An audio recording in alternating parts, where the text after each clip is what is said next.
সাগরের ঢেউ এখন উত্তাল, তবে সেটা শুধুই প্রাকৃতিক কারণে নয়, বরং রাজনৈতিক ঝড়েও কাঁপছে ভেনেজুয়েলার উপকূল।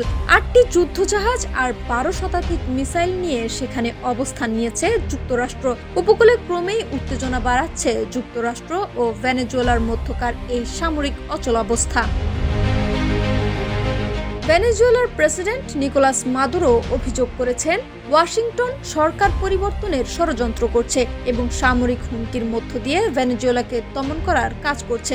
তিনি বলেন, এটা শুধু মাদক বিরোধী অভিযান নয়, বরং সরকার পরিবর্তনের ষড়যন্ত্র। তার দাবি, ভেনেজুয়েলার বিরুদ্ধে শতাব্দীর সবচেয়ে বড় সামরিক হুমকি তৈরি করেছে ওয়াশিংটন।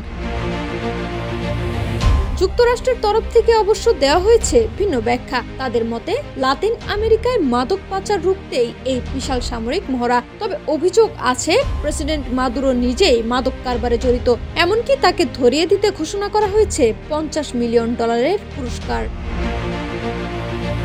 বর্তমানে ক্যারিবিয়ান অঞ্চলে অবস্থান করছে USS Gravely, USS Jason Dunham, USS Sampson এবং ইউএসএস লেক এরির মতো শক্তিশালী যুদ্ধজাহাজ।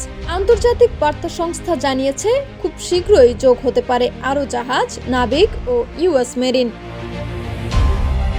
প্রতিক্রিয়ায় ভেনেজুয়েলা ইতিমধ্যে উপকূল ও সীমান্তে সেনা মোতায়েন করেছে। শুধু তাই নয়, সাধারণ মানুষকেও আধা সামরিক বাহিনীতে যোগ দেওয়ার আহ্বান জানিয়েছে প্রেসিডেন্ট মাদুরো।